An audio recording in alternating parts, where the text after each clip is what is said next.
अस्सलाम वालेकुम। आपने बिरयानी बनानी है, आपके पास मसाला भी है, चिकन भी है, चावल भी हैं, पानी भी है, स्टोव भी है, लेकिन आपको पता नहीं कि कौन सी चीज़ कब डालनी है और कैसे डालनी है, तो क्या आप अच्छी बिरयानी बना लेंगे? I hope not.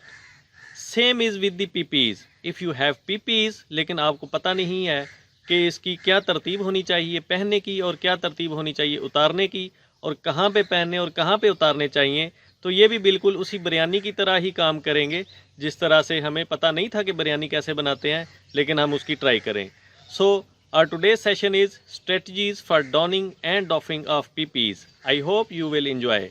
Ladies and gentlemen, my name is Ashraf. I am a lecturer of medical sciences at Government College University Faisalabad. One more thing, no groups please. Social distancing या फिजिकल डिस्टेंसिंग का मुजाहरा करते हुए online देखें, YouTube पे देखें और मेरा सेशन लाइव देखें, लेकिन प्लीज़ सोशल डिस्टेंसिंग का मुजाहरा करें और एक ग्रुप्स में जिस तरह से हम रूटीन में देखा करते थे उस तरह देखने से अवॉइड करें। Thank you. आए हम एक एक्सरसाइज करते हैं। आप सब भी काइंडली मेरे साथ मिल के कीजिएगा। अपना एक हाथ उठाएं, उसको इस तरह से अपनी आंख पे रखें। रख लिया सबने? Okay, now close your other I.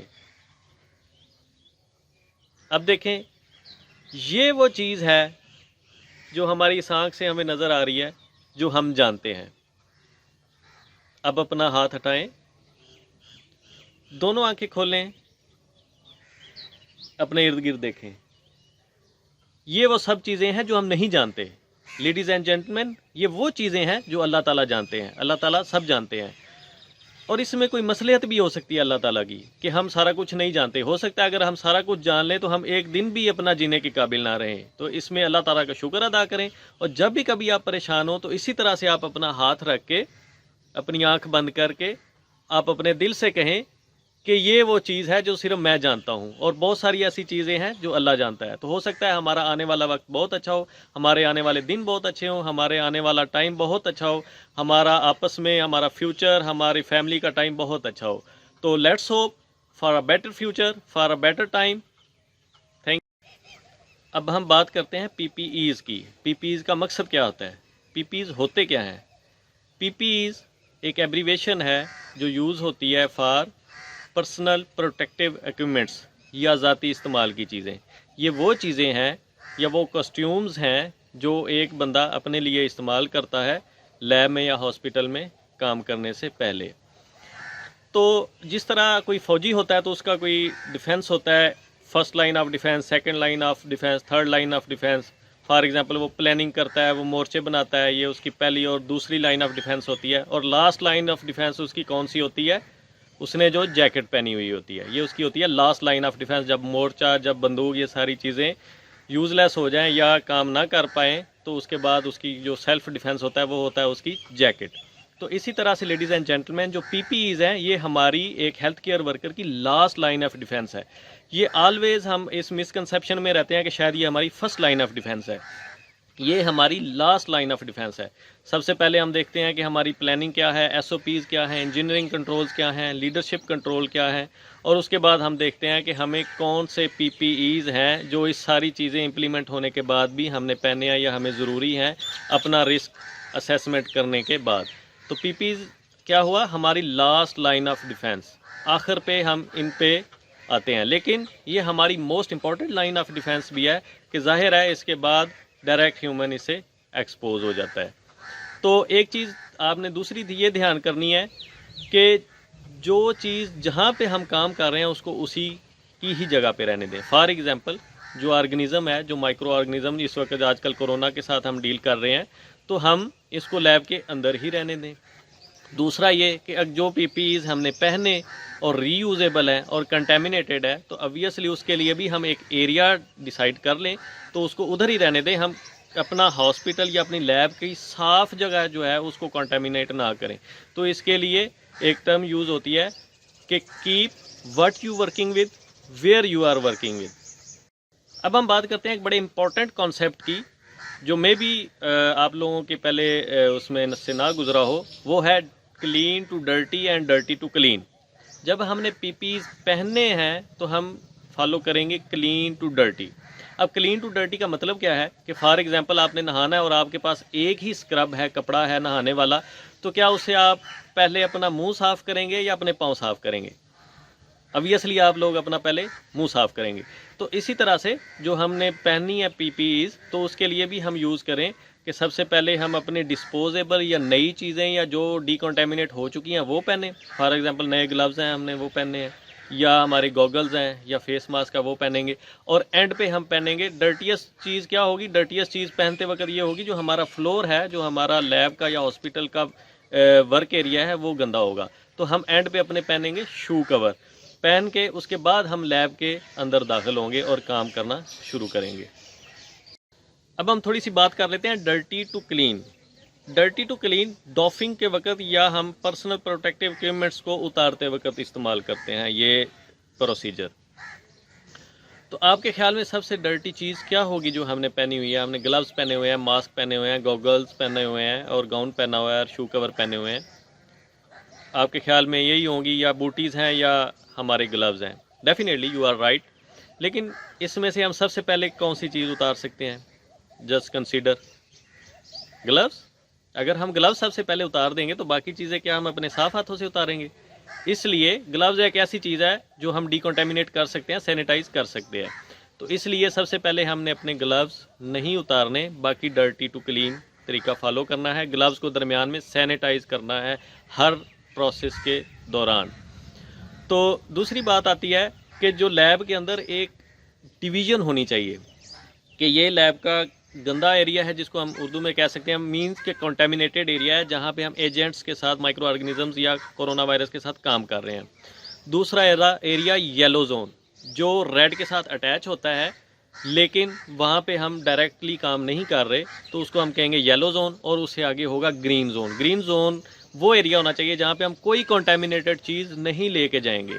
हमारी कंटेमिनेटेड चीज़ें होंगी रेड जोन में, या हम कुछ चीज़ें जो रीयूजेबल है वो हम उतारेंगे येलो जोन में। तो ये ख़ास डिवीज़न ग्रीन, येलो, रेड की बहुत इंपॉर्टेंट है। पीपीज़ का होना, मौजूदगी पीपीज़ की बहुत इंपॉर्टेंट है, इसमें कोई दूसरी राय नहीं है। पीपीज़ पहनना बहुत इंपॉर्टेंट है, लेकिन हम पीपीज़ कहाँ पहन रहे हैं, कहाँ उतार रहे हैं, किस तरह से पहन रहे हैं, किस तरह से उतार रहे हैं, ये भी इक्वली इम्पॉर्टेंट है। कि अगर हमारा तरीका सही नहीं होगा तो हम सारा रिसोर्स ज़ाया कर रहे होंगे, उसके पहनना और नया पहनना इक्वल ही हो जाएगा। तो बात आती है ग्रीन, येलो और रेड जोन की, कि हमने कुछ चीज़ें अपनी लैब के अंदर वहाँ पे पहनी या उतारनी है जहाँ पे ग्रीन जोन है, और कुछ येलो और कुछ रेड जोन। तो जैसे हमने पिछली उसमें बात की सेगमेंट में कि रेड जोन वो है जो हमारा वर्किंग एरिया, जो मोस्ट कंटेमिनेटेड एरिया है। तो पहनते वक्त हमने ध्यान करना है कि कौन सी चीज़ें हैं जो न्यू हैं, हमारे पास डिस्पोजेबल है, न्यू है, या कंटेमिनेटेड नहीं है, डिकॉन्टेमिनेटेड है, साफ़ है, तो वो हम पहनेंगे ग्रीन जोन के ऊपर। फॉर एग्जांपल हमारे न्यू ग्लव्स हैं, वो हम ग्रीन जोन में रखेंगे, वहाँ पहनेंगे। हमारा गाउन नया है अगर, तो हम यहीं पे पहन लेंगे। हमारा मास्क नया है अगर, तो हम इसको इधर ही पहन लेंगे। अब आगे बात आती है येलो जोन की। येलो जोन में वो चीज़ें रखेंगे जो हमारी रीयूजेबल हैं। फॉर एग्जांपल हमारी गॉगल्स हैं, वो हमने रीयूज़ करनी है, तो वो हम रखेंगे येलो जोन के अंदर। उसके बाद जो हमारा जो बाकी चीज़ें आती हैं, मास्क अगर N95 आजकल जैसे कम है, तो वो भी हमने रीयूज़ करना है, तो वो हम रखेंगे येलो जोन के अंदर। और जो हमारा रेड जोन है, वहाँ पे हम कौन सा रखेंगे? जो मोस्ट कंटेमिनेटेड पीपी है, वो कौन सा है? हमारा ओवरऑल, अगर वो रीयूजेबल है। अगर रीयूजेबल हम ओवरऑल पहन रहे हैं तो वो हम रखेंगे रेड जोन के अंदर, क्योंकि वो मोस्ट कंटेमिनेटेड हो सकता है। और अगर हम नया पहन रहे हैं तो ऑब्वियसली उसको हम ग्रीन जोन के अंदर रखेंगे। तो इस तरह से हमने अपनी डिवीज़न कर लेनी है, ताकि गंदी जो कंटेमिनेटेड चीज़ें हैं वो साफ़ जगह पे आके उसको कंटेमिनेट ना करें, और जो साफ़ चीज़ें हैं वो गंदी के साथ मिल के कंटेमिनेटेड ना हो जाएं। तो लेडीज़ एंड जेंटलमैन, 3 चीज़ें ग्रीन, येलो, रेड, ये इसी आर्डर में हमने फॉलो करनी है। Let's play a game. अगर आपके पास 4 चीज़ें हैं, ग्लव्स, रीयूजेबल आई प्रोटेक्शन, बूटीज़ या शू कवर्स, रीयूजेबल फेस मास्क, तो क्या तरतीब होनी चाहिए इनकी पहनने की? सोचें ज़रा, कौन सी पहली? ऑब्वियसली जैसे हमने पहले डिस्कस किया है कि जो रीयूजेबल हैं वो हम बाद में पहनेंगे, जो न्यू है वो हम पहले पहनेंगे। तो न्यू है हमारे पास ग्लव्स और बूटीज़, तो क्या पहले पहनेंगे? ओके, सबसे पहले पहनेंगे हम ग्लव्स, क्योंकि बूटीज फ्लोर पे जा रही हैं। उसके बाद हम क्या पहनेंगे जी? Face mask. फेस मास्क और हमारी गॉगल्स दोनों रीयूजेबल हैं, लेकिन अगर हम गॉगल पहले पहन लेंगे तो ऊपर फेस मास्क सही फिट नहीं आएगा। तो सबसे पहले हम पहनेंगे ग्लव्स, उसके बाद फेस मास्क, उसके बाद आई प्रोटेक्शन या गॉगल्स, और एंड पे हम पहनेंगे बूटीज। चलें जी, अब इसके उल्ट गेम खेलते हैं। हाँ कि हमने ये पीपीज पहने हुए हैं सारे, और हमने उतारने हैं वही 4 चीज़ें हैं आपके पास, ग्लव्स, आई प्रोटेक्शन, बूटीज और फेस मास्क। तो हम इसको किस तरतीब से उतारेंगे? Remember, dirty to clean. जी याद करें, बताएं। बिल्कुल बिल्कुल। ग्लव्स? नो, ग्लव्स सबसे पहले हम नहीं उतारेंगे, क्योंकि हमारे हाथ साफ होंगे तो जो हम दूसरी चीज़ें अगर उसको टच करेंगे तो हम अपने हाथ कंटेमिनेट करेंगे। ग्लव्स को हमने सैनिटाइज करना है इन बिटवीन स्टेप्स। तो नंबर 1 हम क्या उतारेंगे? Dirty to clean, booties. Yes you are right, booties are most dirtiest. So हम सबसे पहले अपने हाथ सैनिटाइज करेंगे, ग्लव्स पहने हुए होंगे उनको सैनिटाइज करेंगे, उसके बाद हम उतारेंगे booties. Second, goggles, eye protection. Third, face mask. और फोर्थ हम उतारेंगे अपने ग्लव्स। लेकिन रिमेंबर कि हर स्टेप के दौरान हमने दरमियान अपने हाथ सैनिटाइज करने हैं। सबसे पहले हाथ सैनिटाइज किए, बूटीज उतारी, फिर हाथ सैनिटाइज किए, आई प्रोटेक्शन उतारी, फिर हाथ सैनिटाइज किए, हमारे मास्क उतारा, फिर हाथ सैनिटाइज किए, उसके बाद ग्लव्स उतारे, और उसके बाद अगेन हम अपने हाथ को सैनिटाइज करेंगे। तो very good very good, till now हम बड़ा अच्छा जा रहे हैं अपनी गेम में। तो अब हम आते हैं गेम के स्टेप नंबर 2 की तरफ, अ बिट हार्डर स्टेप। कि सब सपोज करें कि हम बड़े हाई रिस्क इन्वायरमेंट में काम कर रहे हैं, तो हमने ये चीज़ें पहननी है जो मैं अभी आपको लिस्ट करता हूँ, तो ये चीज़ें उतारनी है। तो पहनने के लिए कौन कौन सी चीज़ें आपके पास? डबल पेयर ऑफ ग्लव्स है, इनर पेयर और आउटर पेयर, 2 चीज़ें होगी। हमारे पास आई प्रोटेक्शन है, 3 चीज़ें। फेस मास्क है, 4 चीज़ें। हमारे पास गाउन है, 5 चीज़ें। और हमारे पास शू कवर्स या बूटीज़ हैं, ये हैं 6 चीज़ें। तो जस्ट कंसेप्चुलाइज करें कि क्लीन टू डर्टी हमने डॉनिंग के दौरान किस तरह से हम चीज़ें पहन सकते हैं। Very good very good. Number 1 कौन सा होगा जी? Gloves, inner pair of gloves. हम पहनेंगे इनर पेयर ऑफ ग्लव्स।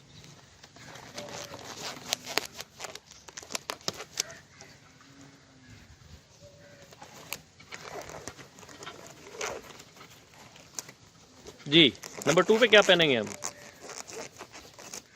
हम पहनेंगे अपना फेस प्रोटेक्शन, या जिसको हम N95 या दूसरा मास्क।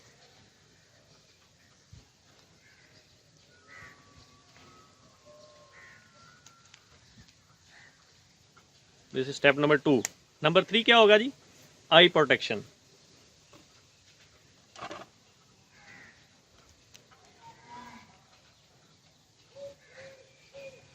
नंबर 4 हमारा गाउन।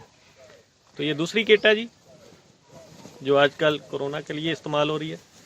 तो हम इसको नीचे से ऊपर तक से पहनेंगे, उसके बाद हम इसका जिप बंद कर लेंगे। तो this is number 4। Now it comes to step number 5, clean to dirty. अब हम पहनेंगे जी अपना outer pair of gloves.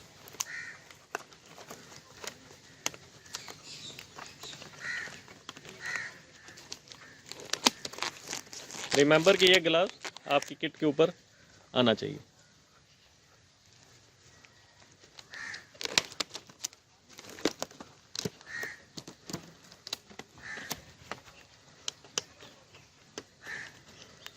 This is step number 5। Now हमारा पास कौन सा स्टेप आ गया जी? 6, शू कवर्स या बूटीज। तो हम बूटीज पहन लेंगे। सो लेडीज एंड जेंटलमैन, ये है हमारे स्टेप्स ऑफ डॉनिंग, जहाँ पे हमने पहनना है क्लीन टू डर्टी, साफ से डर्टी या मोस्ट कंटेमिनेटेड की तरफ। सो लेडीज एंड जेंटलमैन, अब हम गेम के उसका पार्ट की तरफ बढ़ते हैं, जहाँ पे हमारा डॉफिंग स्ट्रेटजी, कि हमने इन चीज़ों को उतारना कैसे है। Always remember to sanitize your hands between before and after each step. So सबसे पहले हम क्या करेंगे जी? Sanitise your hands. उसके बाद most dirtiest, dirty to clean करना है, तो कौन सी चीज़ है? हमारे शू कवर्स। शू कवर्स उतारेंगे हम। ओके हो गया जी। उसके बाद हमारे पास अगेन हाथ सैनिटाइज किए, उसके बाद हमने अपने ये ग्लव्स उतारने हैं। ग्लव्स रिमेंबर बीकिंग मेथड, ग्लव्स उतारने के लिए एक एल बनाएं, दूसरे हाथ को पिंच करें इस तरह से, उसके बाद इस हाथ से अपने दूसरे हाथ के ग्लव को अपना ये हाथ पीछे रखते हुए ये उतारें। गुड।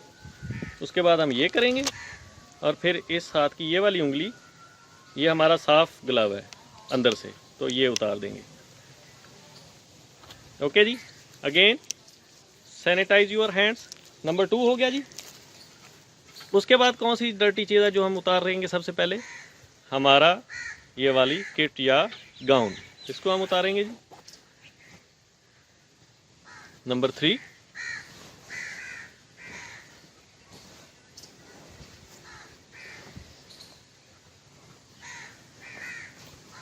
ये उतार दिया। उसके बाद अगेन सैनिटाइज आवर हैंड्स। उसके बाद आ जाएगी नंबर 4 हमारी eye protection, again sanitize our hands. उसके बाद नंबर 5 हमारे gloves, sorry face mask N95, again sanitize our hands and remember के मेक एन एल। उसके बाद दूसरा हाथ बीक बनाएं, उसके बाद इसको दूसरे हाथ से उतार दें और बैन ये वाला उतार दें। तो लेडीज़ एंड जेंटलमैन, ये था हमारा डॉफिंग का प्रोसेस कि किस तरह से हमने अपनी चीज़ें उतारी डॉफ की। डॉफ करने के लिए क्या? Remember dirty to clean, most contaminated to less contaminated. तो इस तरह से हम अपने आप को सेफ रख सकते हैं। अगेन हम अपने हाथ सैनिटाइज करेंगे और हम एग्जिट कर जाएंगे। सो हमने देख लिया कि ग्रीन, येलो और रेड जोन ये भी मैटर करते हैं, और हमारा प्रोसेस डॉनिंग और डॉफिंग के लिए क्लीन टू डर्टी और डर्टी टू क्लीन ये भी मैटर करता है। अगर हम इस प्रोसेस को अडॉप्ट करेंगे तो हम सेफर मेजर्स ले रहे हैं। हम वायरस से, कोरोना वायरस से या किसी भी ऑर्गेनिज्म जिसके साथ हम काम कर रहे हैं, हम उससे सेफ रह सकते हैं। अगर हम ये मेजर्स नहीं ले रहे तो या तो हम सेफ नहीं होंगे या हम अपने साथ काम करने वालों को किसी को इस रिस्क के साथ एक्सपोज करने के चांसेस हैं। So ladies and gentleman, always remember for dawning clean to dirty, for doffing dirty to clean, this process really matters a lot. And remember the place of donning and doffing, which is zones green, yellow or red. Green किसके लिए? non contaminated, yellow less contaminated लेकिन reusable, और red most contaminated personal protective equipments के लिए। तो and पे मैं आप एक शेयर कहूँगा इस सारी सिनेरियो के बारे में कि तुंदिए बाद मुखालिफ से ना घबरा ए अकाब, ये तो चलती है तुझे ऊंचा उड़ाने के लिए। तो ladies and gentleman, let's hope for better time, let's hope for very bright future. Thank you very much. अल्लाह हाफिज़। एनी क्वेश्चन, अगर आपके पास कोई क्वेश्चन है तो please let me know, I am here to answer. Thank you very much.